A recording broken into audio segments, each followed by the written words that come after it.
MacMull Israeli. Oh no, it's an Israeli guitar. I believe it's made in Israel. Yes, it is. MacMull custom guitar. And there are two tiny issues with this guitar. I'll come on to them. But otherwise, I'm loving it. On a slippery strap, it's almost top heavy, but not really. You know, on a better or more sticky strap, it wouldn't be a problem at all. But it's just a little bit of a thing, but that's fine. But it does sort of stop there. So if you're kind of like playing it up there, you might have to, I don't know, hold it up tighter. So we have two P90s up about which I don't know much. We have the bridge version.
So,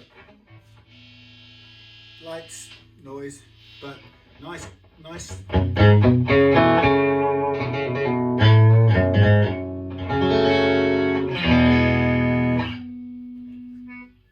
Very nice sounding, lots of bite, clear, distinct.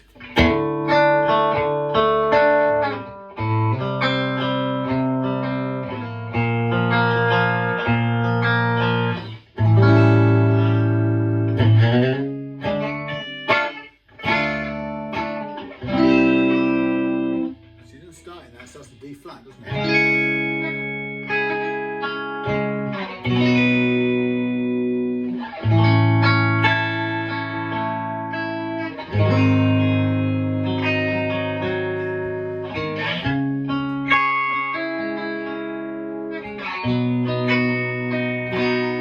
So the algorithm gets me.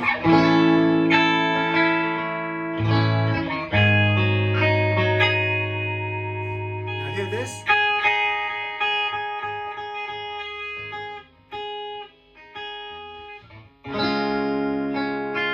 There's a slightly dead string. We'll come to that.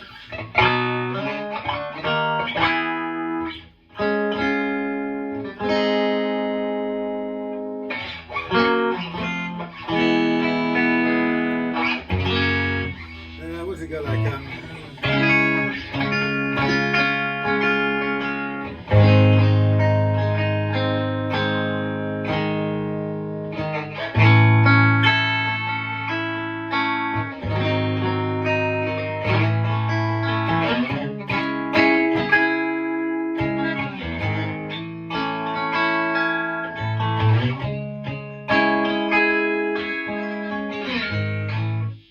Chord.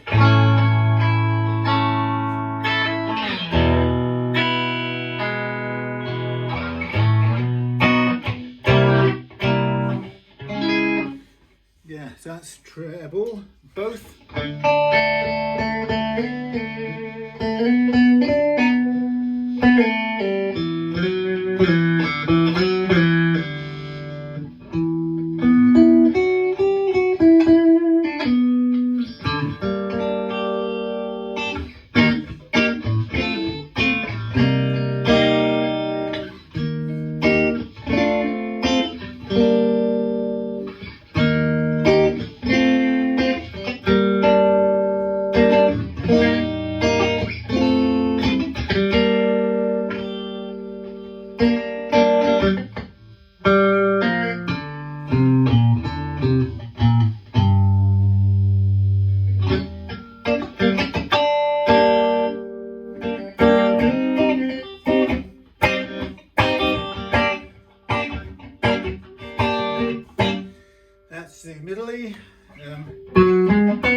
So everything sounds fine.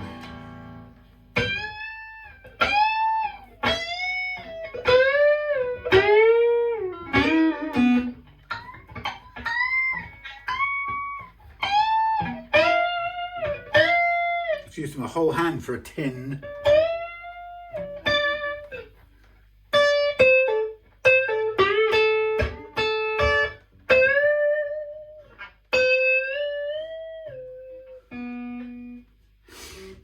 Yes, well that's great. No, at this height, it's not the lowest in the world, but at this height we have no bananas, no chokes, which is fantastic. So the MacMull custom made Israel built guitar, and got lovely, what looks like to me to be mahogany body. Got the headstock front painted with a little rollover on the edge here to get away with that horrible business of where do you call the edge. Well, they've made it like a little inset, which is pretty actually, so that's good. Nice little touches all around. Lovely bone nut, which we're going to retain because Ian wants that kept. Lovely vintage style tuners with ivory style, keeping with the bone nut. We've got stainless steel frets, I think. Probably. They're very straight up on the edges, so there's a lot of playing width, but you can feel them. But then I wouldn't say they're sharp. They're tangible because they're not slanted like a lot of guitars are, and that's a decision made by the maker. And I don't fault that decision because I think it's a nice finish. So if we look really close at these, you can see they're almost vertical. There's hardly any sloping here. Now, the downside of that, if there is a downside, is you can feel them more than you can feel perhaps something like this, where I've beveled the angle a bit more. That's custom made, but yeah, so not a fault, I wouldn't say. The first fault, one of two minor faults. First one was that when this guitar, when I got it, it was misaligned. It's hard to show with an iPhone for some reason when you get out of line, but your eyeballs in stereo can tell. So this is now beautifully balanced down the neck, but before it was something like that. So I had to just readjust the neck in the pocket. That was fine. The second gripe, only gripe at all, is the bridge saddles, and Ian had wondered whether there was any issues with intonation, and actually what I didn't find immediately were intonation issues so much as what I discovered was that in the sort of default playing mode, this string here in its natural seated position, as you can see it, was playing dead. No hardly any sustain, and it didn't matter whether you fretted it or just played it open, it was the same. So it wasn't to do with the nut, and clearly what it was to do with is this position here. So if you see, we've got vintage style uncompensated saddles, but the string goes over this flattened screw hole, and it literally makes a flat surface, and a string going over a flat surface of any kind doesn't make for a good sounding string because it deadens it. So you can see by default how close all of these are. Now you can sort of get into the game of pushing them away from their respective things, but as you can see, the minute I push them away, they're all out of line with each other. So there's a kind of a very slight design issue here. Now what I've done is we've replaced them. Ian's bought a different set for this, so we've got some expensive as anything Callaham vintage saddles. Like about these positives of this, you've got much more robust screw head than you do on the originals, which is prone to scraping and so on. And then we've got the pre-compensated thing here, so we've got a bit of a solution for that, and I'm hoping, well, I can see that where it comes to where it intersects the saddle, you should be able to stand it on an edge, but that could be debatable. It might end up standing on the front of the grub screw. We can't really do anything about that other than that. I mean, we've only got those options to work with, and if it doesn't fit, and if it doesn't fix it, then we just have no choice regarding the width or the spacing of the strings on this neck. So if I go back to kind of looking at where they should be spaced in terms of even spacing, it all looks more like, sorry, I'll just get it where we can sort of see it. So that goes back over there where it originally fell. So this is the default spacing it tends to fall into by natural selection as the strings come down the neck, and that's a position it will go into over time. And you can see that it's already over the hole, over the grub screw hole there. It's not far off there, it's pretty close there, it's fairly close there, it's just about on it there, on the edge of it, and so on. And at best it's still only going over a round barrel, which is a bit primitive, and that's why these compensated ones should be better. Now, if they don't work, for example, I do have a number of alternatives, or a couple more sets of regular ones. They're not exotic like the Callaham ones, but I've got a sort of a decent quality one set here. Again, it's very similar screws as the Callaham. I don't quite know where these came from, but I think they might come off a Fender or a custom of some kind. Anyway, there's those pre-compensated, and then there's this sort of more standard set here, but they also look quite nicely aged for the time being. You know, they're only as aged as these ones here.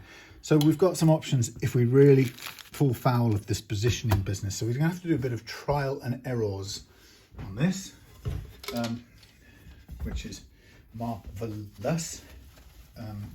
So I guess there's a couple of things. So the first thing I want to do, I don't know.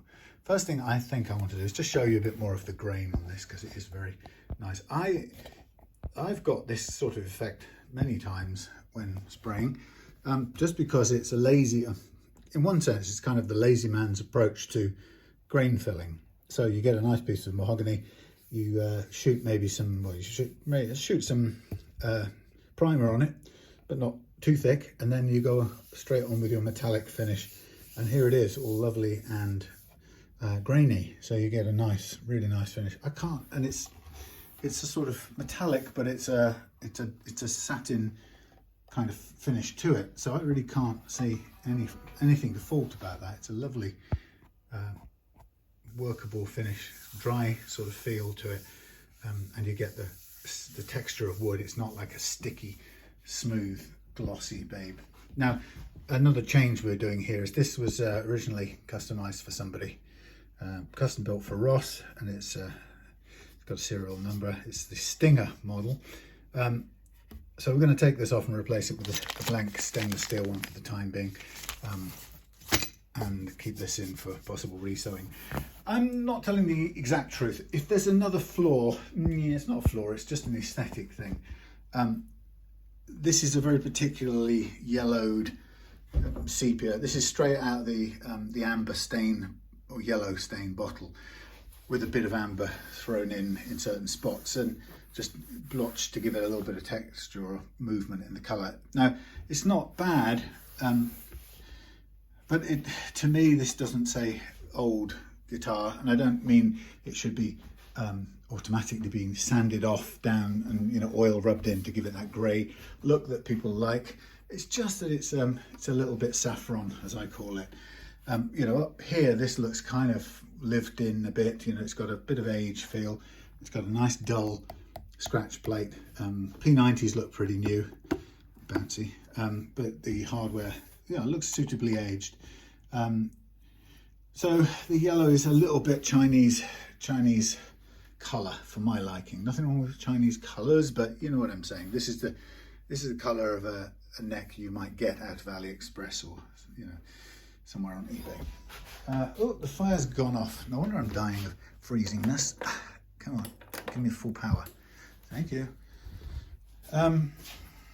Yeah, so and it's quite a unique little shape, so I guess it's their own sort of custom shape, which I think is quite sweet. I've got no problems with that at all. Forearm slope, very nice. Comes across to just, you can't see, the line sort of extends just across past the strap button. We've got a heel adjustable truss rod there, which is easily accessible on a wheel.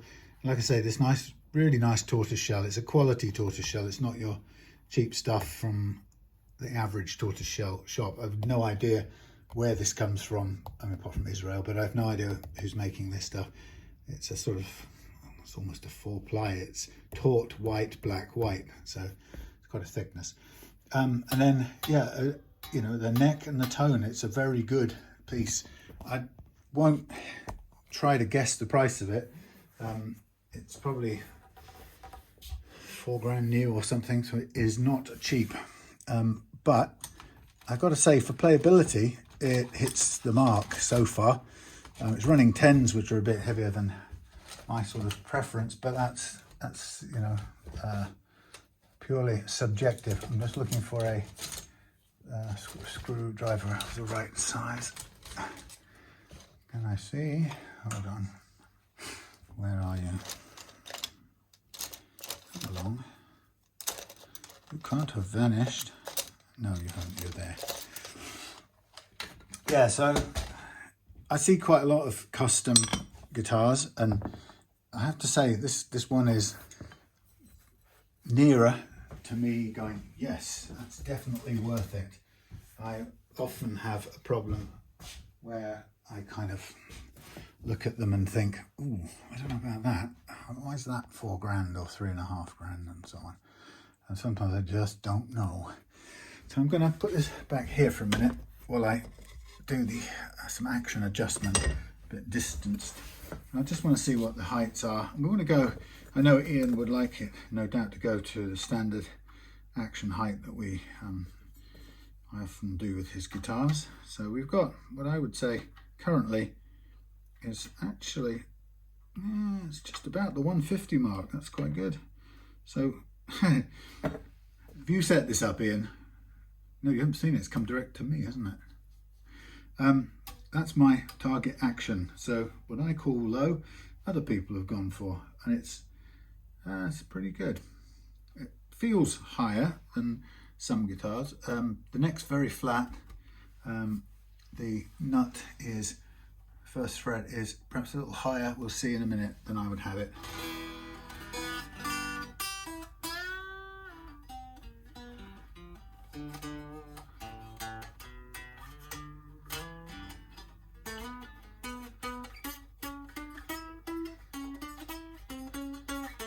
There's the tiniest amount of what I would call fret zing. Let's just check again on the heights, make sure where we think we are.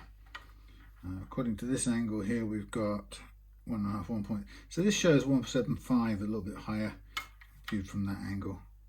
And to be fair, that is between 1.5 and 1.75. So, and that is definitely 1.25 down there, and that then comes up a little bit as we go across, as expected.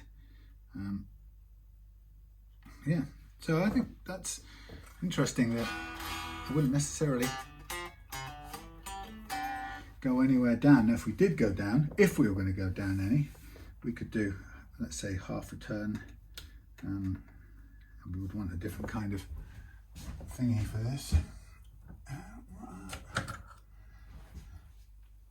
Half a turn. What are we going to go in? Backwards. Ooh, nice and greased. Half a turn. Half a turn. Hello. Half a turn. Half a turn. Half a turn. And half a turn. So there's a tiny bit of lowering. Let's see where we get to. I mean, this is quite pushing it.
That's pretty, I mean, that's pretty good.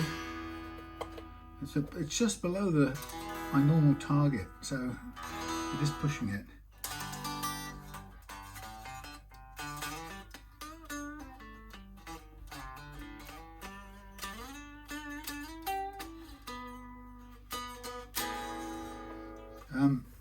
Don't know whether this thing's been in the Plek machine or anything like that. For this sort of money, you'd sort of think it would be. I haven't researched it to find out, but some of you may know of this brand better than me. Well, look, I think it's pretty good. There's a little bit of slap, even at the 1.5 mark, but it's very slight. But you know what? I think we're in this business to do it, even if it requires just a tiny bit to improve it. Let's do that thing. But let's first replace some tuners.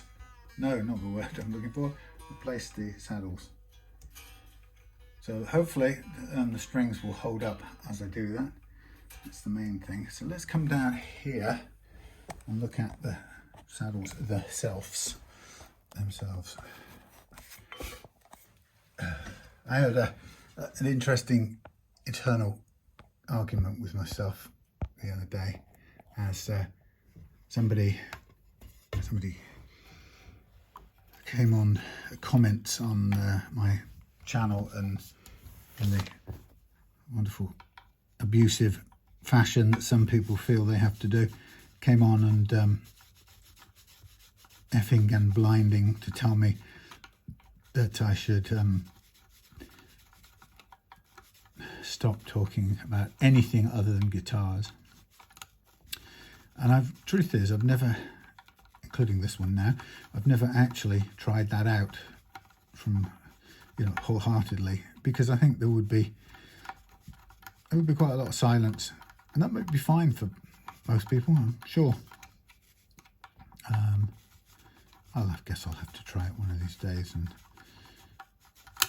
pretend to be taciturn and retrospective thingy. Now, I could assume that these old bits match the new bits, but that might be just making an assumption, since they've been kind of made in pairs. That might be Now, I guess I would only use these particular ones if they required if the ones I'm putting in now required a longer thing than they've got. So let us see. Okay, bits and bobs. I see. EB named. Okay, so let's have a quick look at these. So they're a lot sharper looking. Providing that this grub screw is down far enough, it should still run off the front, but if it runs off the front of the curve, it's still going to drop down a bit and move forward a bit. So you kind of think, why couldn't they devise these so that they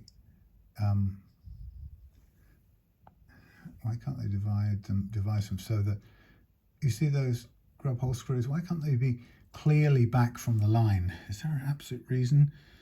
Well, they clearly aren't back from the line, and therefore we may have the same problem. But let's have a look and see. Now, of course, this would probably be, actually it would be impossible. Now, these are grub screw driven, which is a little bit less traditional, I suppose. We'll go in with these grub screws down to the ground. Two different sizes of grub screw in this one, making you realise it's definitely a certain way around and not another way around. So we'll drop those in for a second, and then we'll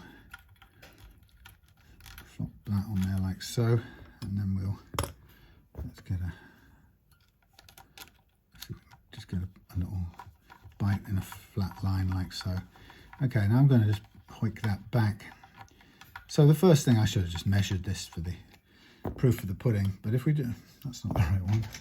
If we just pull this back to arrive at the intonation sort of pattern, you can see straight away that these are quite some distance from, the holes are quite some distance from the strings, or the strings are quite some distance from that thing.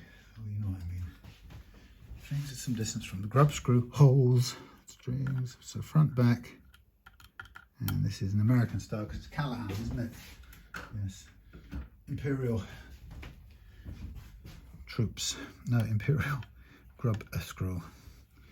So I come up to about here. And then we come up. So, like I said, about the measuring business, we could almost certainly just line these up visually. Oh, just a hand going out the edge of the picture. Line these up visually. And you can see that they are they? Yeah, these are spaced about 1.5 millimeters wider apart, which will just overcome that problem, which is very smart. I mean, I can confirm that with a direct measurement. So the old spacing, center to center, that one's worn down as well. Blimey. Is that meant to make it vintage? The bottom's worn off. 2 different types of grub screw. So we're 15 mils apart on the old one, and on the new ones we are center to center, we are 7 to 18. It's 3 millimeters difference. So that's what's getting us out of jail here. So that was a good move, and they look really dark and grimy. So 60 quid's worth, Callaham, but somebody has done the smart move and made sure that it is a workable improvement. So if I just now bring these up to pitch.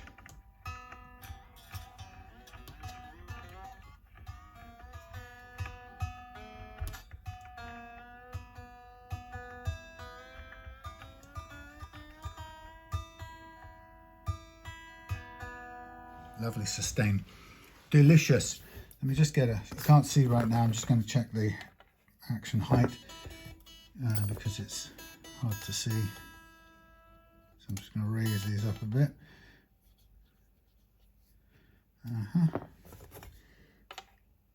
Yes. Okay, that's fine. So there is at the height we want.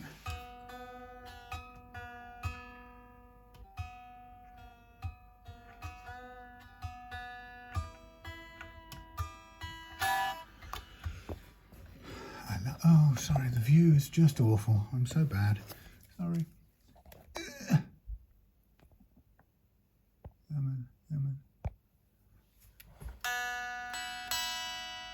Completely different. Loads of resonance and sustain, so that's great.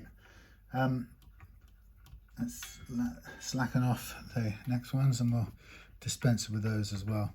So I guess MacMull, it's one of those things that hopefully Ian will feed that back if he talks to MacMull, because that would be a good move to dispatch with this type.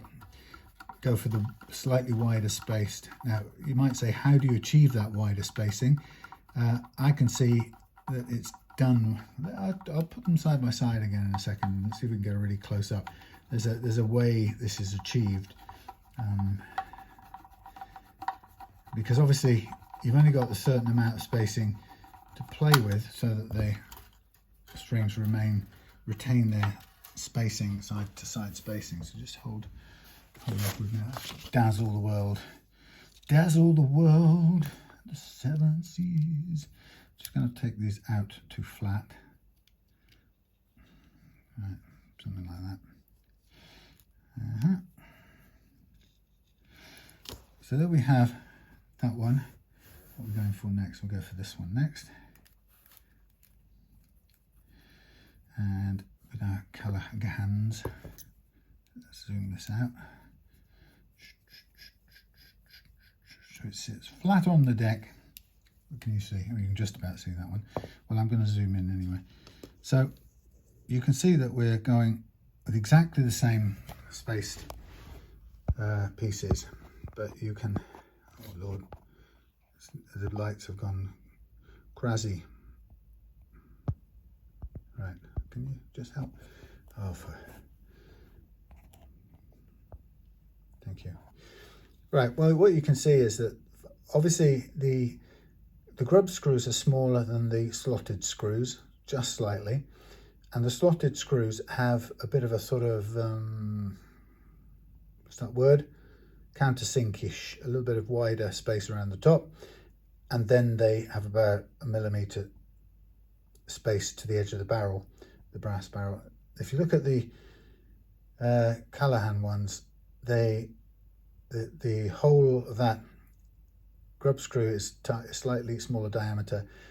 The hole isn't widened at the top, and the entire screw is closer to the edge.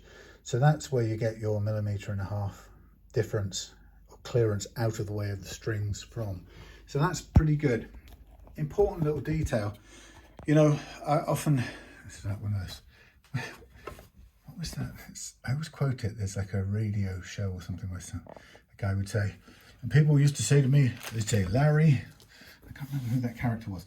Anyway, so people say to me, can I just, you know, buy this replacement bridge and drop this on here and will it work, type of question. And there's so many times I have to say, well, no, not exactly. It's not straightforward. And so this type of issue is a good example of why it isn't straightforward, although you'd kind of hope or think it would be, but it isn't. G and D. Yes, it isn't. Little details like that. And you kind of might think that you just buy the thing and drop them in. Now, if I look at, what did we say? We said 18, didn't we, just about? Now, this one has little grub screws too, but I bet you they're not as far apart as the Callaham ones. So Callaham, I'm sorry, you can't see here. Now you might be able to adjust. I think the Callaham one is, you know, really obviously thought that out. Yeah, these are 15 spaced, so they are as near as tarnation. They're a little bit wider. These are, what do we say, center to center on this one. Let's call it, do it again, center to center, station to station, center to center. I would say 14 and it's nearly 15, and I think this one's going to be the same. So actually no, that's not 15 versus 15 and a half. So each string is getting 1/4 millimeter extra, which might just save it in that set. I've got another set here. Let's just, these were quite custom ones as well, because they've got stamped numbers, letters in the bottom like these. They might even be Callahan's, actually, Callaghan's. Do you know what? They might even be. Look at that. Huh? I didn't know I had a set of those. I should flog them. Yeah, they are. They're Callaghan's, 17 and a half. Would you look at that? It says Switchcraft 3-way toggle switch, but it isn't one of those. I've got a set of Callaghan's. I didn't know. I just didn't know. And I've got a set of Wilkinsons. Now I'm going to bring back this thingy. MacMull. Old MacMull had a farm. Right. Hey, so yeah. Well done. Callaghan.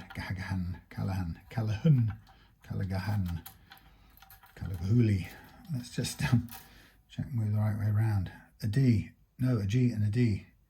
This away. Oh, crikey. Drop it with my dryish, not so cold hands. It's warming up. 13 and rising.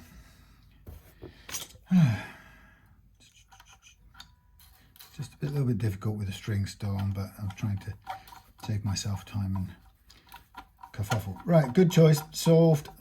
Suspension? No, what's the word? Right, where's this one? Feels a bit stiff. That's better. shorty, shorty, shorty, shorty to there, and back with the thing. 1, 2, 3, back, forward 1. Very good. Rise up.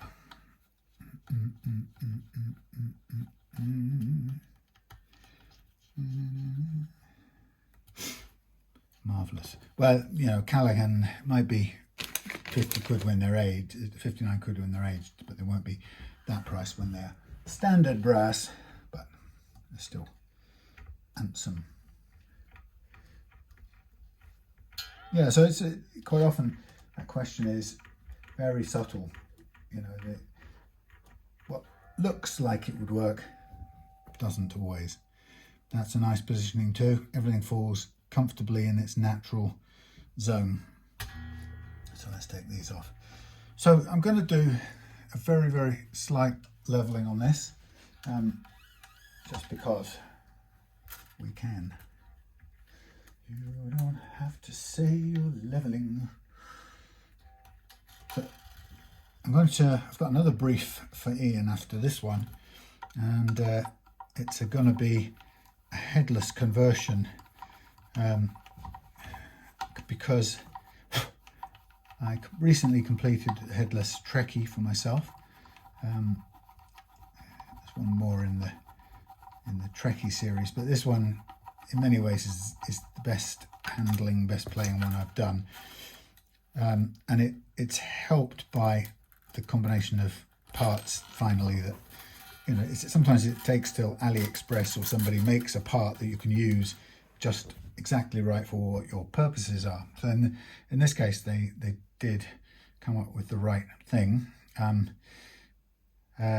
so it helped the guitar to be the best of the lot so far. Absolutely rock solid, stable playing, and so on and so on. And based on that, Ian wants a Telecaster, or not a Telecaster, a conversion. He was thinking of a Telecaster to begin with, but he's also now possibly bidding on an ERT headed, not a headless ERT, because they make headless guitars, and he'd wanted a headless one before, and tried the ERT and their version of the headless one, and like me, I think he found it too clinical, too flat a radius, just didn't feel right, which is a shame, because, you know, they make them for very little money, and they also use some of the hardware that I think, you know, I've used for quite a long time and think is really good. But in this case, they're headless guitars, I don't think feel right to him, and I think the ones I make feel much more sturdy, because they can be like this, put a bridge, put the tuner unit on here, a standard low level tom bridge, chop off the headstock and put a very simple but very chunky brass what's it on the other end, a headpiece. And that's been an interesting one for me, because for years I've been searching for good and or simple head pieces, which can be very difficult to find, and there are people who make them at a huge price, huge cost, and then there are people who make really rubbishy ones, and there's all manner of things in between. But come on, just do me a favour and zoom out. Seems to be unable to handle this anymore. Right, so I'm going to mark these up for leveling. We've got new 10s to go on, so I don't mind if I mark the strings a little bit. So we're just going to give these a tweak. Like I said, you might know that whether they plec these guitars or not. Even if they do, my experience has been that there's something about doing this live with the guitar under stress, under compression, fully strung under compression, seems to add a little tiny extra accuracy that even the plec machine can't do. And I know the plec machine's fantastic for doing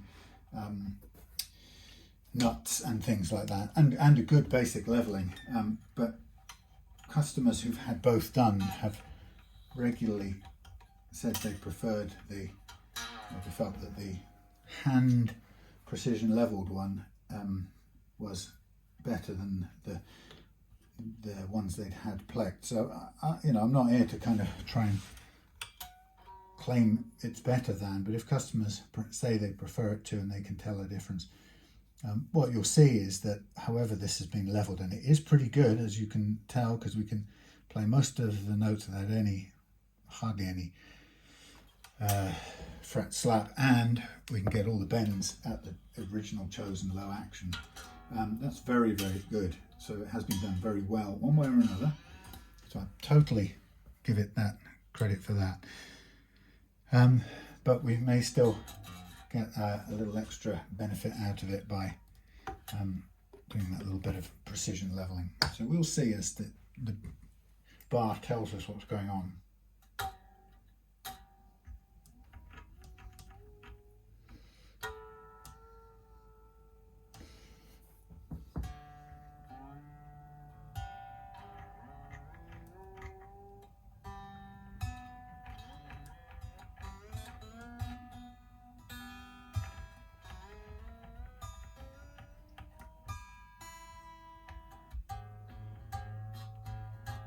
So I'm looking forward to doing a headless guitar for Ian.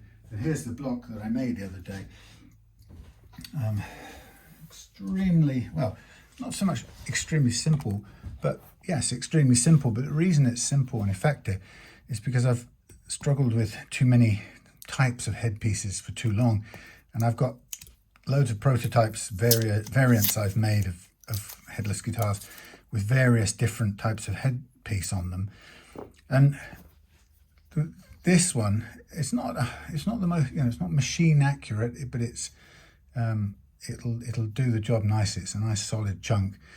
Basically, it has 6 countersunk holes through, rising from bottom upwards, so kind of in a line that looks a bit at a slant that goes a bit like this through the block.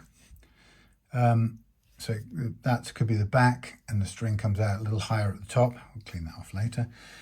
And the great thing about this is that it doesn't need any grub screws going down through the block to crush the strings, because they're held by the balls at this end. Well, how can that be? Well, the reason they can be held by the balls, excuse the expression, grab them by the balls, is because at the other end we're using this Chinese drum-based tuner unit, and they've been making this type of, they call it worm gear, which is ridiculous, but this type of headless bridge which has these tuners at the tuners that stick up out of a block and have the saddles all attached in one unit. Now, they've been great over the years, and I've used several of them really well, but they're a little bit delicate to put together and set up, and although they perform great over the years. And they're also a tiny bit difficult to tighten, the earlier ones, to tune in flight. But they give you such great tuning stability that I felt it was worth it for such a low price anyway. But recently they've done what I myself did a couple of years ago, which was I took out all the saddles and bypassed them. I left the same basic unit in there, but used only the tuner part, and then sent the strings to a bridge right next to it, a standard type of bridge, and it gave me what I wanted. So in this recent Trekkie, for which this type of thing is now designed, it's going to have a tuner only block, 6 tuners in a row. It's going to go to a shallow bridge, like a tom bridge in front of it, all the way up the neck and to the end, where it's going to be screwed into the lower part of a chopped off Strat headstock. So you can imagine, you know, how a Strat headstock is lower than the fingerboard level. We keep that, we just cut off most of the headstock and shape it up so it's like a stub.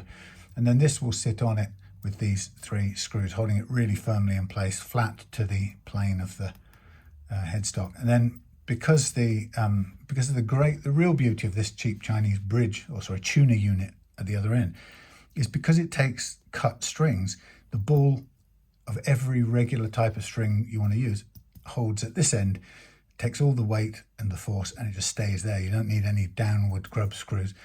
I just recently ordered a headpiece, a brass headpiece for a headless guitar, which is designed so that it thinks you're going to be trying to anchor cut strings at this end, and as such it does it by crushing force of grub screws. And to be sure, it's done what I've done on some of my earlier models. It's used 2 grub screws, one after another, to make sure it holds, but it looks ridiculous with 12 grub screws to tighten up on top of it, including the fixing screws.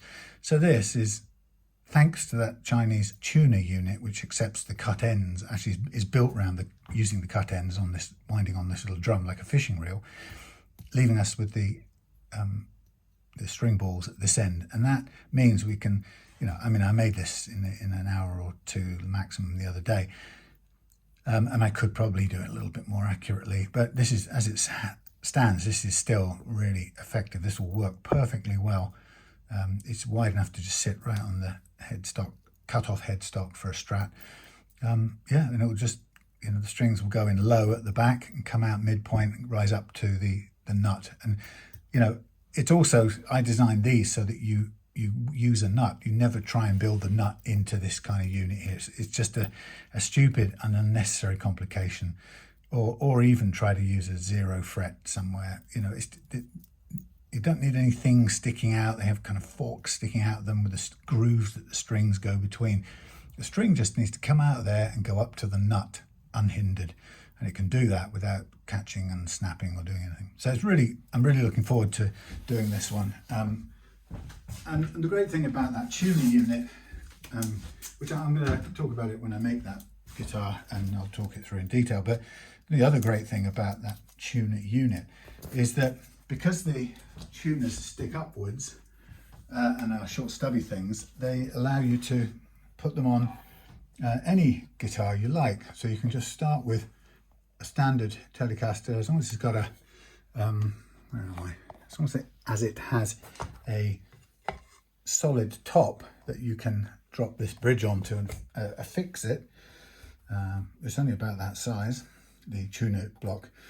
Then you don't have to do all that thing where all these headless guitars have these cutouts here to allow the tuners to hang off the back. So it's a really neat, low-tech but totally reliable solution. And the tuning stability from that kind of thing is just fantastic, it really is. That's good. That's probably needs a tiny fraction up.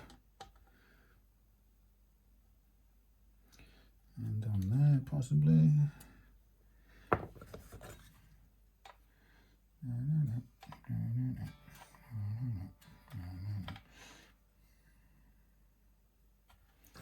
That's about right. Tiny bit up on this side.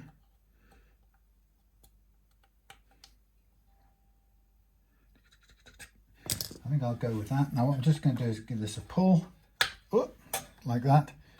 Make sure everything's bedded down nicely. And we'll just tune it up again.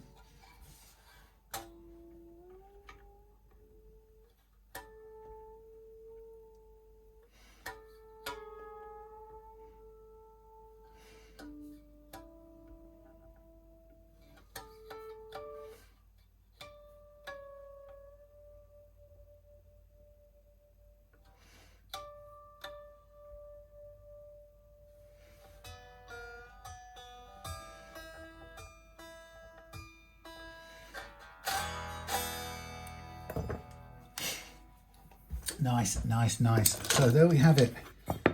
Great distance. I haven't intonated.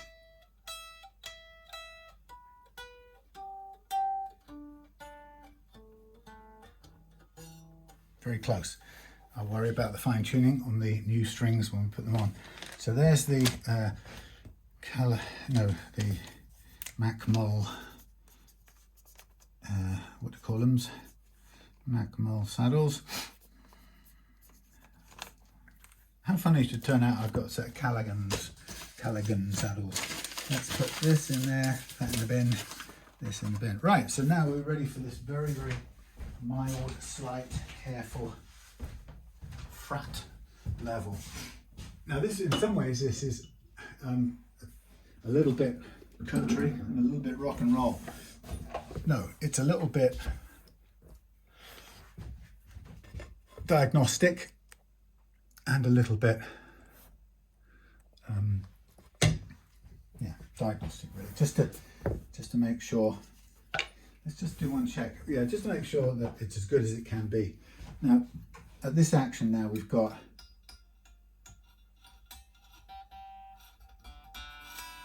a changing. Okay, so we've got the G and the D are very slightly higher than the others from the MacMull factory. I wouldn't say it's anything to do with the height down here. I've taken that again off the last fret, so it's just a tiny bit. I don't think it's even enough to mess with. I'll only do anything if it pings and says it's got any tuning issues, so we'll see. So here we go. Whoop. Quite narrow spacing, which is okay. We're very, very flat, which again it's playable, but it makes it feel lighter. Let's see what we've got. So this is the technique of the banana tool. It's great that I think I've got about 20 people now who've bought this kit from me, the golden banana pack, which is it's a combination of one of these, a US made one of these, with the paper ready sanded flat and prepped by me, and loaded up with 400 grit to use in this fashion. Comes with these little brass brass dome nuts. Comes with some spreader bits of rubber, and comes with a hex key for making the tiny ultra fine adjustments to this rod. But it's great because it's a really, really elegant method of leveling frets. So here we go. We're going to do the high E track, and all we're going to do is we're going to put this on here and just run the bar gently up and down, pretty much under its own weight, and it's by way of a sort of diagnostic pass. And this is going to tell us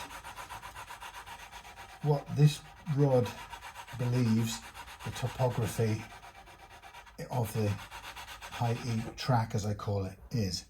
So it's hard to show you, but it's cutting here, here, here, not so much there, tiny bit there, a little bit there, a little bit there, a little bit there, a little bit there, a bit more there, a little bit there, low spot here on the 12th and the 13th, possibly 14th, and then everything's fairly good after that. So under whatever the leveling was done in the factory or at the Plek machine, it's really, really good. We're talking perfectionism here, okay? You know, this is already a million times better than it would have been straight after fretting, because fretting is a crude method. I mean, you know, even if you're really careful and good at it, there's a limit to what you can do in the microscopic hundredths of a millimeter dimension. But this is, I would say, this is extremely good fretwork and good leveling, possibly by Plek. But my tool, excuse the expression, is, I would say 11, looking at it from this angle, 11, 12, 13, 14. This section here is low in comparison. Everything else, a little bit high there. That's no big deal. Tiny bit high on the second fret. Everything else is consistent. 11, 12, 13, or 10, 11, 12, 13, 14 are, that's the extent of the low spot. Now often that tends to be the high spot, or can be seen as a high spot where the 12th fret is, but in this case it's a little dip. Now that will of course be contributing to a little bit of fret slap played on the notes around here, because these frets will seem high relative to notes fretted around here. We're talking such tiny gaps that it's very, very difficult to, it's minuscule measurements. And that's the beauty of it. We're really making tiny, tiny improvements.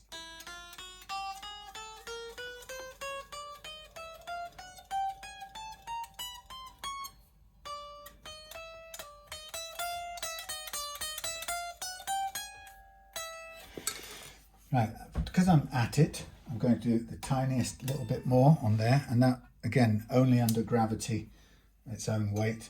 And what are we imagining we're doing? Well, we might be imagining that we're just reducing the height difference between the low frets in that low dip that we pointed to and the higher frets either side.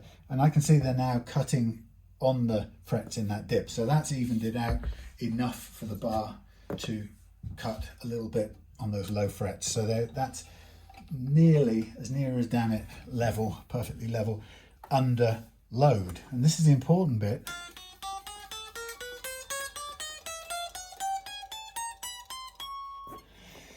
We're getting it beautifully level under load. Now, this guitar was great before. I'm not claiming for a second that it wasn't. It was an extremely good guitar. Ian sent it to me because he wants it to be the best it can be after having paid, well, not $4 grand, but he's paid somewhere between 2 and 3, I think, for this. You know, and that's a lot of money, and he's paying me a bit more. Not more than he paid for it. He's paying me a little bit extra, if you like, to do what I can to correct any tiny little things and make it as good as it can be. Now, yes, you could say, okay, that's a few £100 by the time you've taken these parts and the neck plate and so on into consideration. But that's when somebody's spending that much on themselves, then it's not a grudge payment. It's not oh, got to spend that on. You don't have to spend it. This is a discretionary expenditure on treating oneself, and my part in that is to make it as good as it can be.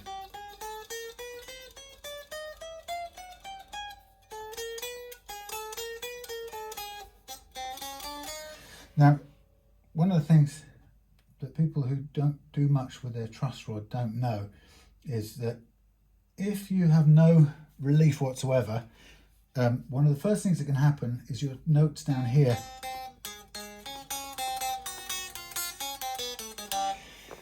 you can find them sort of zizzing or starting to choke down there. Now, I don't think that's quite happening, but the neck is absolutely dead flat, so I wouldn't be averse to putting the tiniest bit of relief into it, because I would rather there was a tiny bit of flexibility, as in if the weather changes and the neck flattens a bit more, if it flattens a bit more or goes in that direction on this guitar the way it currently is set, it'll then go into back bow, and before you know it, we'll have zzz, zzz, zzz down here in the first half of the neck. So it wouldn't hurt to put the tiniest bit of relief in, although it's not doing it now. Like I say, if it flattens even in the slightest, you could very well be in that position. So what I'm going to do is, while I'm pointing at the right thing here, I'm going to send this tiny bit in the counterclockwise. Now it's already loose, and if I just whiz it round, I think it's got a natural, it's not a positive twister in the loose direction. Some truss rods will work actively in both directions, so you'll go through a center point where it's flat, and then you'll turn it, it'll start to grip, and you'll feel it, and it'll put, if you're going counterclockwise, it'll force or drive relief into it.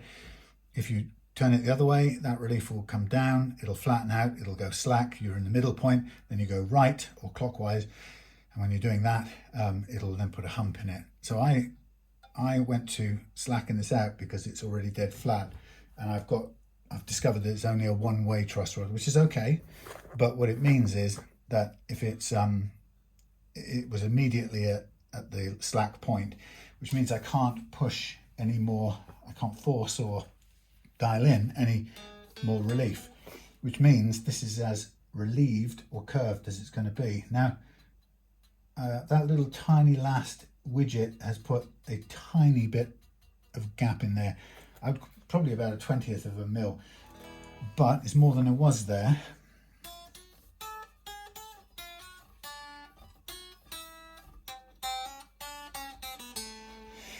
But I would add that to the list of I wouldn't want to have a custom guitar that's starting out at almost dead flat on slack with a set of 10s on it. You with me? That shouldn't be the case, really.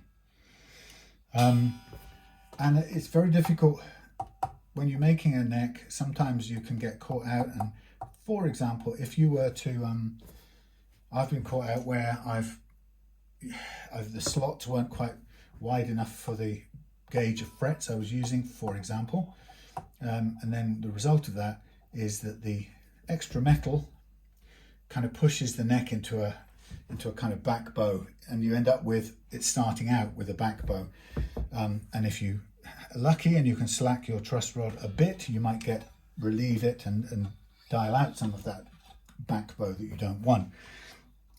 So it's not impossible to do it, and it's in the making of the neck that decides how it's going to sit at the truss rod's midpoint, if you like.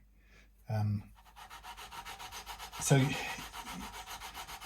I guess it's like this. If it's a proper two-way one where you can positively dial in, bend in either direction, then you want it to be, when you've made the neck, you want the unloaded neck to be sitting dead flat. You expect the strings to bend the neck, then you dial it and dial out the excessive relief, and you bring it back up closer to being flat, but with a little tiny bit of relief.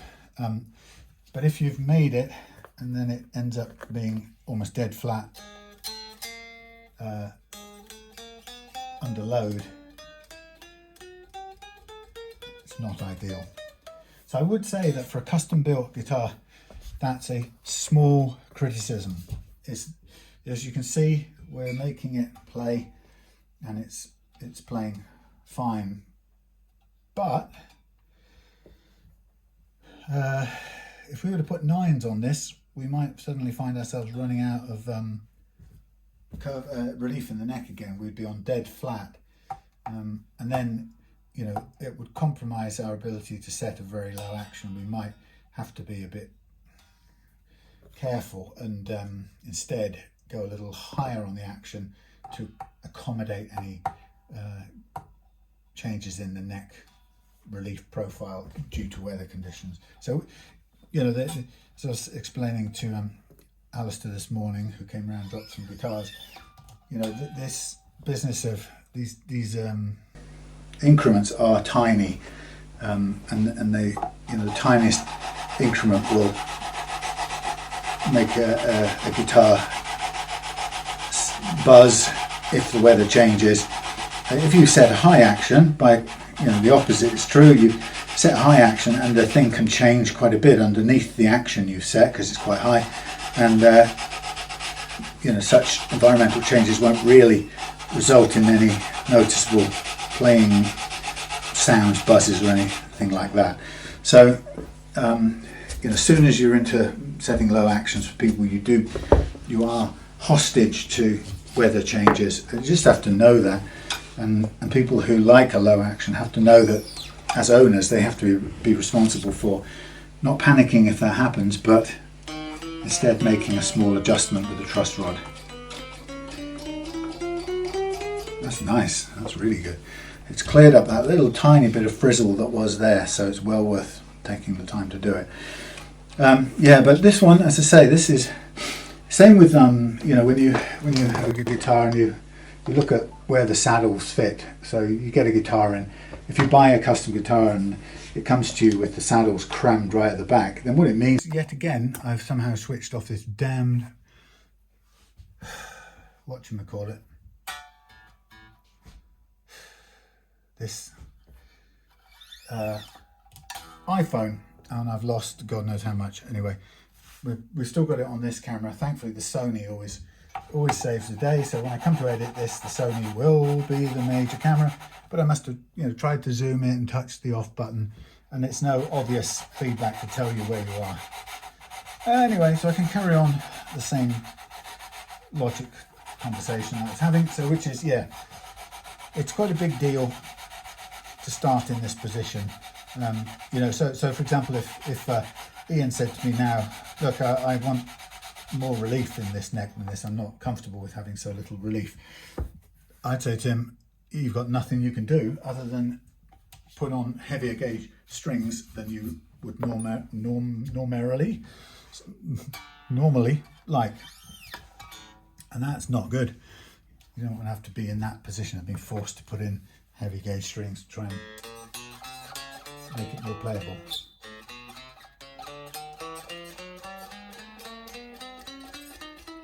Very near, a little tiny go again. Yeah, so big deal. MacMull, if you watch this or whatever, you know, it's not not at all trying to put down. This is a beautifully put together sounding guitar. I'm just observing that my experience of it is that even with strings on, tens, at normal E standard tuning, this thing has got no relief, almost no relief whatsoever. It's only, you know, a micron away from being dead flat with the strings touching, and the adjuster here is slack, so there's no way to go in the opposite direction. Now it could be that this is rigged back to front.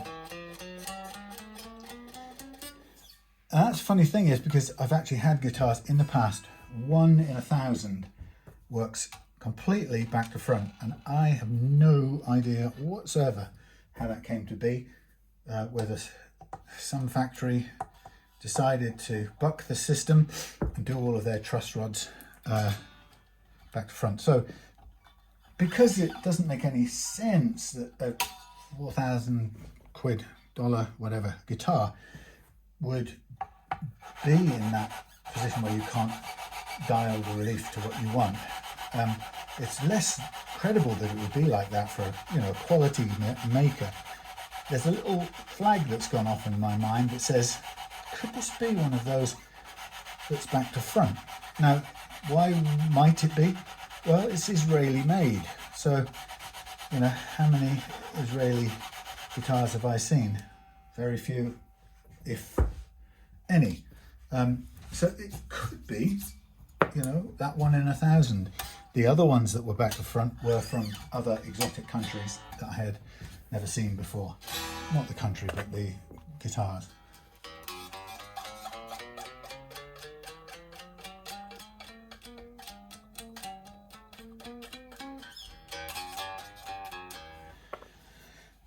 Do a little tiny bit more at this end. Because it's so flat, it's just squeaking at this low action at this end.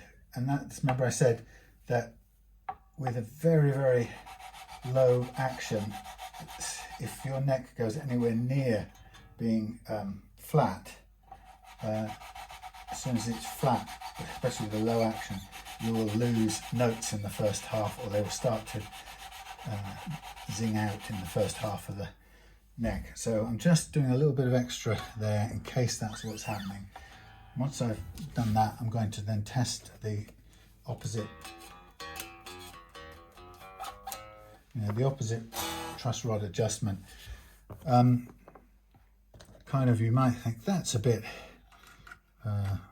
what's the word, out of the boxy, crazy, but let's put a bit of heft into it and see what happens. No, I don't think that's working in the opposite direction. I think that's flat. Hear that?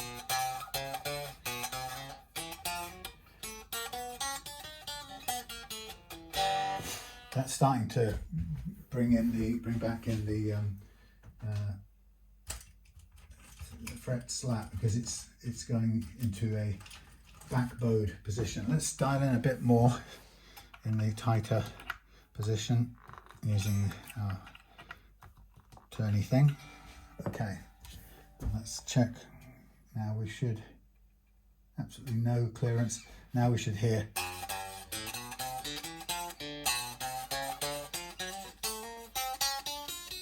for all that. So we don't want that. So we've confirmed that is the correct way round.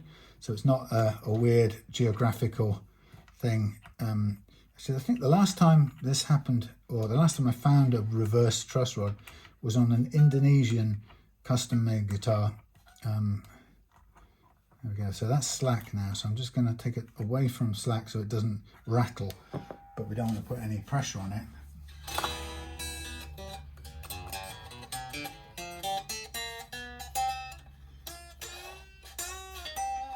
Okay, that's its limit for what I would want. So, yeah, my verdict still stands. Just a tiny bit. Now, from Ian's perspective, this is the interesting bit, because as a setter-upper, I can only really determine that once I'm into the setup and you know, testing how it works and stuff. Could the argument would be, could I have discovered that before? Yes, I suppose I could. Let's think. I could have done an initial adjustment way early. Maybe that's a telling thing. Maybe that is what I should do early on. I think maybe I used to, if I think back. I might well have used to have done. Anyway. So it's not a problem, Ian. It's you know, I've set a extremely low challenging action, which you would arguably never have, but I've done it deliberately. So I set it a very low action, or just a little below my normal action, and yeah, it's still playing very nicely. So it isn't quite, there's a little tiny bit of relief, but it's for a top quality thing. I would say it's a little bit close to the edge for my liking, but it would be something, I think it's a kind of feedback to MacMull and say, look, for the future, you know, this is what I found. You know, that's I could do with you. Yes, it's always good to keep. All right. This is boring. I'm sorry. I'm going to bend these strings and take them out and keep them as sacrificial strings. It's easier and quicker to chop the ends off now and you know, push them, or I don't have to, you know, struggle to get them through the body. I can just push the cut ends through, but that then robs me of a set of sacrificial strings, which I know come the time that I need some and haven't got any, there is nothing worse than being in a position where you have to, they become real sacrificial strings. In other words, you have to give up a good set of strings in order to do the fret leveling, and that really does feel like a terrible waste of money. So this boring bit here is so that someday in the future I won't get caught out and waste a good set of strings. Anyway, excuse me. So it is a Saturday night here in Devon in the UK. I have been enjoying project work on guitars recently. I've got lots of different things in. Just currently waiting for the finish to dry completely on Nick's custom mini Strat, and I'm really excited to put that together. The neck of which is there. You can't really see very well, sorry. Neck is hanging up and the body is in the paint corner, just drying over time. I mean, it's probably puttable, togetherable now, but I'm doing my darndest to be patient and give it 10 days at least before I get into reassembling. Now with this finish, it's a deliberately satin nitro finish, so we don't have any, we're not leaving it for months in order to wet and dry, sand it ready for, you know, polishing out to gloss or anything like that. So it doesn't have that sort of constraint on it, but It's always a good thing. I've had situations in the past where you think something's dry and then you kind of put it away in a box or something, in a case, and you find that the case has imprinted the marks. It might even just be the sort of thread of the fluff that it's sitting on, but you know, to see that in your what you thought was dried finish is disheartening, to say the least. And you have to either sand it back and go over it, or go over it and, you know, soften it up and whatever. Right, these should just about go through. So from this point on, we've got the saddles in place. We're happy. They've fixed the problem of the dead notes. Certainly the one I could hear on the high E, but it's also taken care of the other ones that were close, very close, and probably at some points were or would have been kind of finding themselves on the edges of the adjuster screws, which would have killed the note a little bit. I mean, that's the first thing I noticed when I took it out of the bag and played it. There was this dead note, and I thought for a second it was the nut, but then I realised that it was there, whether the nut was in play or whether it was a bar chord or, you know, fretting notes. So quickly chased it or tracked it down to the saddles, which was good. It's nice when you find something very quickly that you're pretty certain is the problem, because you know you can put it right.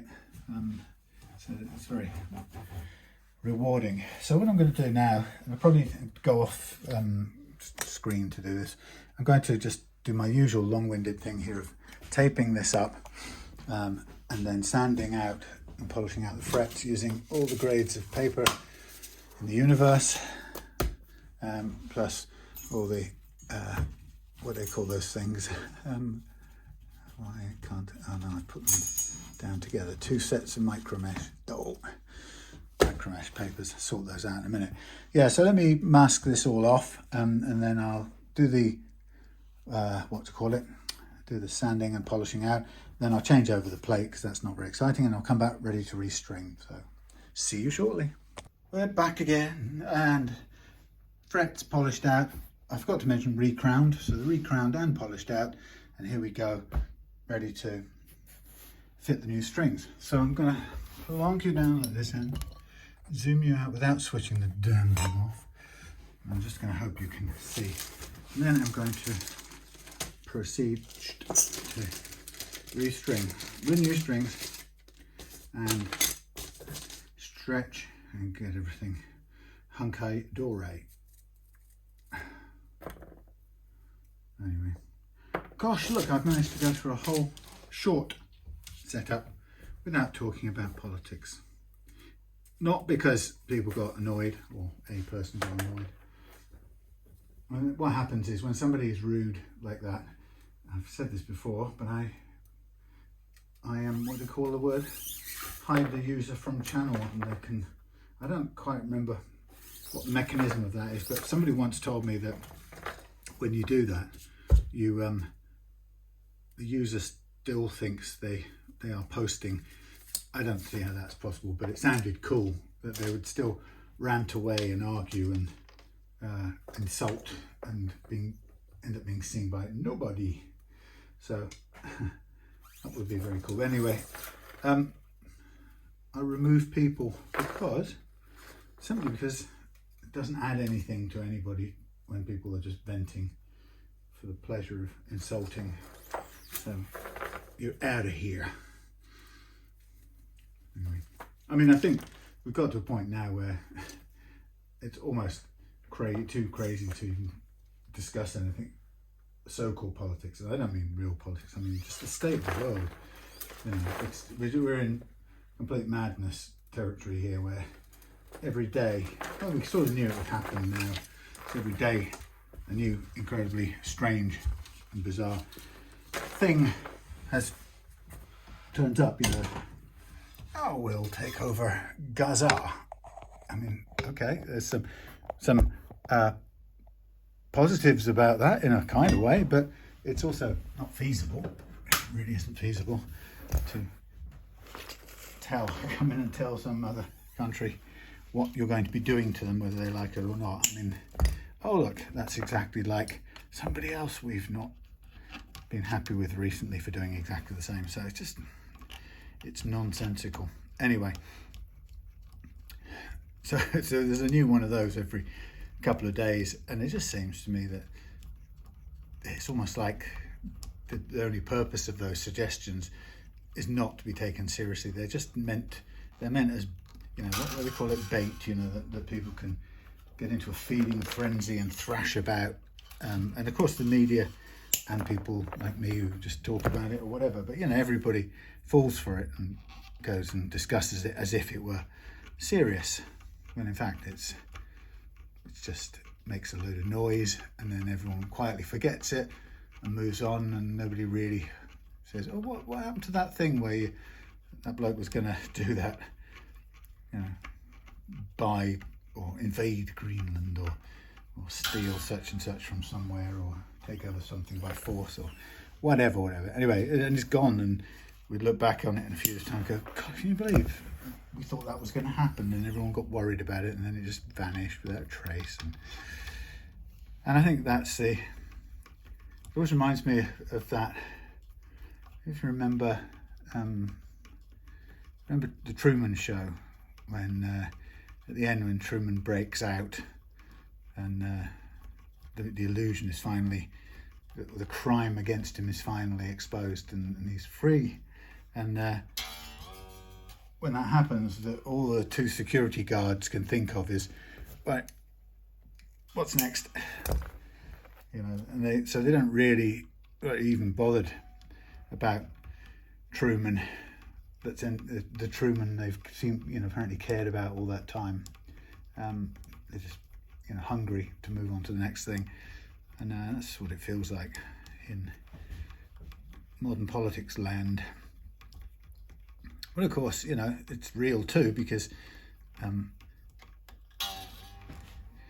people involved are busy somehow kind of creating transfers of money, huge transfers of money, like meme coins or whatever that was, you know, that whoever's going to lose out on that isn't going to be the golden man himself, and the only person who's going to make any money out of it will be him and his advisors or brokers, or, you know, whoever's fencing his product. But you know, I guess anybody who gets involved in that, you know, you could say deserves to be hard done by. I don't like to think that, because I think, you know, no matter how naive or gullible anyone is, I don't wish to see them ripped off. I don't think that's a fair punishment for being naive or stupid or greedy or whatever the people are. Anyway,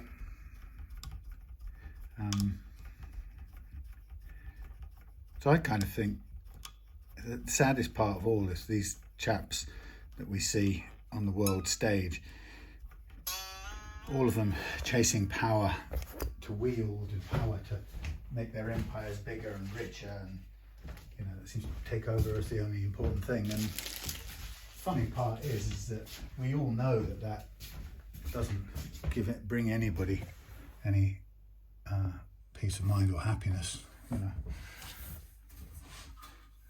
So none of these people are going to enjoy or benefit or have any quality from the things they do. And then other people who follow that kind of thing, but you're just saying that because you're jealous you don't have a luxury cruising yacht and millions of dollars, and you can't fly everywhere, and you're just sat there working in your stupid little workshop in England. Do you know what? I sleep well at night.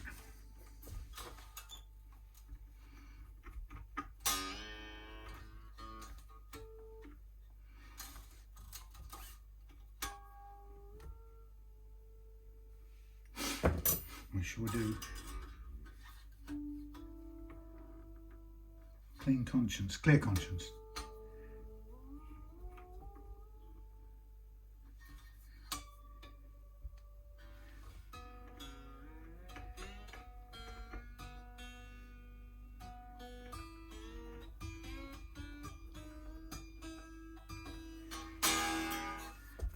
lovely. Now, there's something I need. Aha! But where's the batteries? I'll put the batteries in. Why, when, where?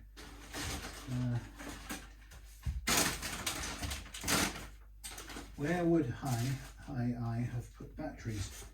I need batteries. Where did I put them? Well, I don't rightly know, but I'll take that home in case I find them. They might be inside a pedal somewhere.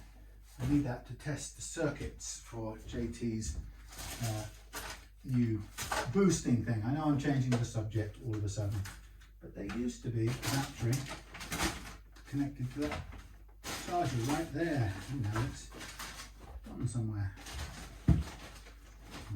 No way. Okay. Anyway, so here we are. Important thing when you change your strings. First of all, let's check the alignment. Yeah, that's pretty good. Now let's get the strings and let's hand stretch them out.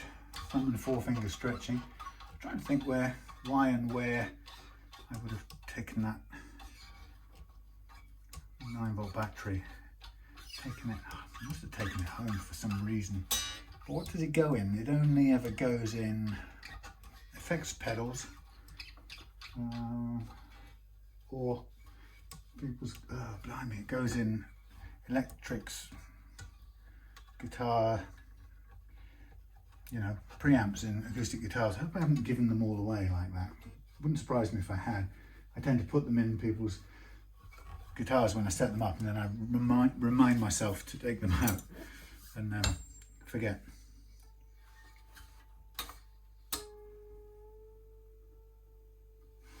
I bet Bingo's got one. His lag 12 string.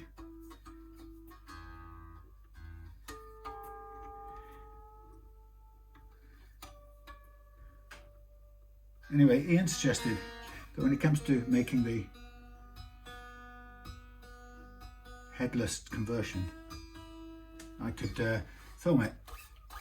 And I don't normally film builds like that because they tend to happen in lots of little odd times, and it gets very, very scrappy with thousands of bits of video to sort of sequence together by the time it's all done, and that gets really worrying, or difficult. But anyway, I think it's a good idea because there's quite a lot of useful stuff that I've learned over the years I've been making these headless guitars,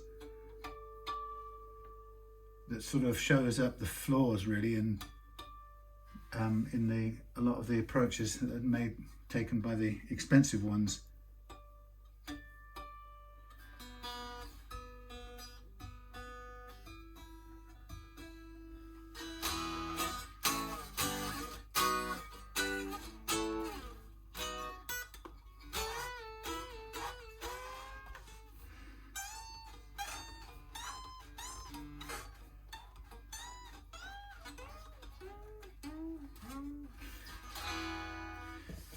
I think we're about in tune.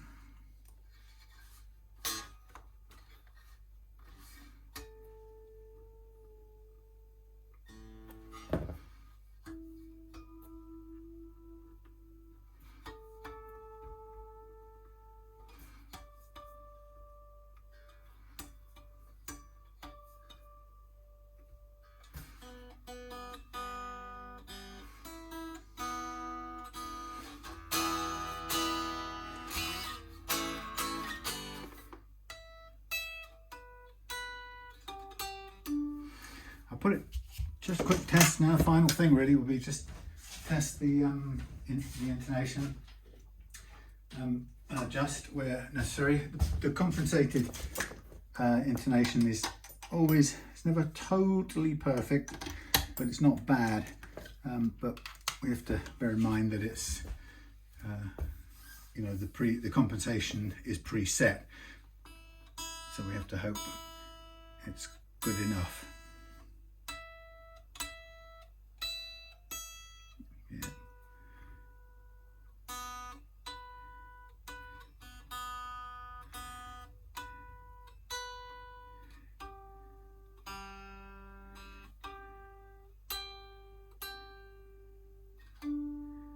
pretty good.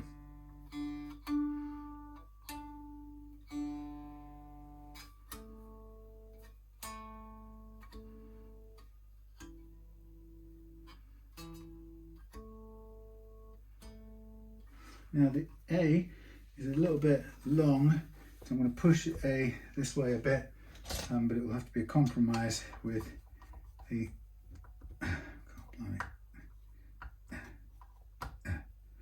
compromise with the E. We'll see. We'll see. We'll see with the E.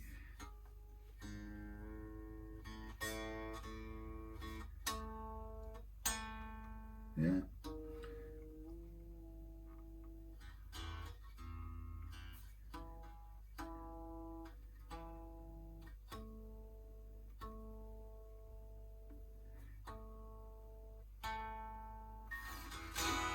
Spot on.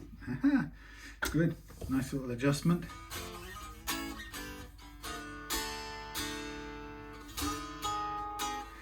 Happy, happy, happy. Right, that's my Saturday evening done, ladies and gentlemen. The MacMull. Yeah, so that sort of issue, you know, about often, maybe I need to kind of rethink a little bit, because it's quite common that people send me guitars that they buy from a seller and haven't seen themselves. So they don't, you know, I'm the kind of point at which I look it over and go, actually, it's all pretty good. You know, you don't have to initiate a return or whatever. You know, there's nothing significantly wrong. And with this one, I noticed obviously the misalignment of the strings down the neck and the problem with the saddles. You could say that's a fairly expensive, what do you call it, solution. And actually it is. And if you think about it from, you know, if you're talking to the seller, you know, and you wanted to say, look, frankly, the spacing on the saddles that came with this Stinger actually, or the maker even, you know, actually weren't adequate. It's probably a maker issue, but, you know, were not really the right spacing for the through string spacing. So this comes out and sets them at a whatever it is, I can't remember what the spacing is, but, you know, a set spacing. And what the manufacturer or the maker has to make sure is that the things they use don't interfere with it. And that choice of saddles that originally MacMull had chosen to go with this really didn't work. Now these expensive Callaham saddles with the wider space scrub screws have solved the problem. But, you know, that means Ian's down sort of 60 quid on that for the retro-y style ones. You could possibly have got away with a cheaper copy, you know, cheaper sort of set, but I wouldn't have wanted to do that really. That's the right sort of margin of safety for this kind of situation. So that was not great. That neck position's okay. You know, bolt-on necks were made to kind of realign that way, and I could even, yeah, I was going to say I could possibly do it 0.5 mil more, but it's pretty good. Then coming back to it, the thing that possibly surprises me a bit is the truss rod and the fact that we now have a beautiful low action for sure, and we have, I would say, a tiny bit of relief in the strings, tiny bit. I'd kind of want a bit more to start with, a bit more and dial it out, but you know, it's not a precise science when you fit a truss rod into a neck and you carve it and put the frets in, and the neck, you know, the kind of neck opens up and bends backwards because of the tangs and so on, even if you got the whole measurement pretty accurate. So you can't, no manufacturer can guarantee what state their truss rod starts off in default stringing mode at concert pitch, or, you know, standard E tuning or whatever it is, you know. So it's not precise enough a game. So this, as an outcome, this has got just enough relief. If you wanted more, you'd have to put on higher grade or heavier grade gauge strings. I just personally, I don't like being caught near any end of any range, whether it's saddle or truss rod adjustment. And for me, that's a little bit too close to a range. But, you know, what you get for your MacMull money is a beautiful sounding pickups, a very attractive looking guitar, very nice to play, and great sounding thing. So, I'm finding tiny faults in individual components, whereas we're looking at the whole thing as a unit. But it does raise a question about if I find that there's not enough adjustability in the truss rod for my liking. I should have probably ascertained that early on. I think I probably distracted myself by finding that problem first and thinking, right, once that's solved, everything's going to be spot on. And probably because I assumed that at this sort of price point, I wouldn't be finding myself without any adjustability option in there, if you see what I'm saying. Anyway, just a little thing to look out for. MacMull, I'm not criticizing. It's hard to make guitars in any way perfect, and this is a beautiful looking thing, as I'm sure everybody will agree. I might just slack that neck off and just put a little tad more space on the treble side. But it's a lovely looking thing, and it's bound to be that in my kind of a profession, I'm going to find things to comment on because I do this every day. All right, thanks ever so much for watching, folks. I never advertise anything, but if you're interested in leveling frets with this method, I do have an ebook. You can find out details. It's pinned. The post about the ebook is pinned at the top of my Relove Guitars Facebook page. Just search for Facebook Relove Guitars. And if you have used this method of leveling frets that I use, even to perfect something that was pretty good beforehand, and you could see how elegant and little a difference or little an improvement it makes, but it's still a good improvement. And of course, you can also fix totally catastrophically unplayable sets of frets as well. But if you're interested in doing that and learning how to do it, on a kind of day-to-day basis and get really good at it, my ebook will tell you how to do it, show you how to make up a basic truss rod leveling file. But if you want to go further, consider buying my one of my golden banana packs, which is a USA made truss rod ready to go with the various bits and pieces, but importantly access to joining live Zoom question and answer sessions about this method of leveling frets. So nerdy stuff.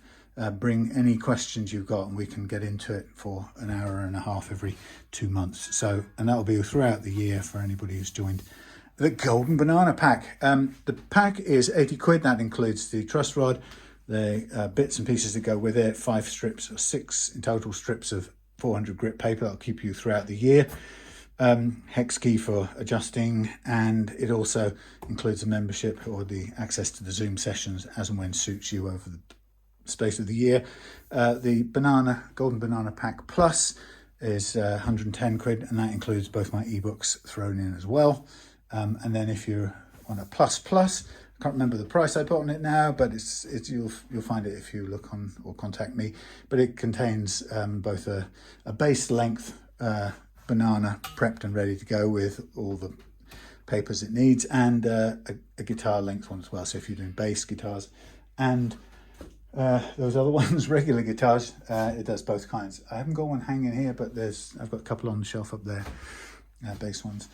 And I use the truss rods I use are bought in from the States because they're a better, a more suitable rod for using this method. Anyway, if you're interested, you can always just get hold of me on email via samdeeks@gmail.com, or just find me on Facebook and get hold of me on the messenger there. But there you go. Thanks for watching. Thanks for supporting when you do. And please keep your comments friendly, even if you don't agree with me on something, whatever it is, politics.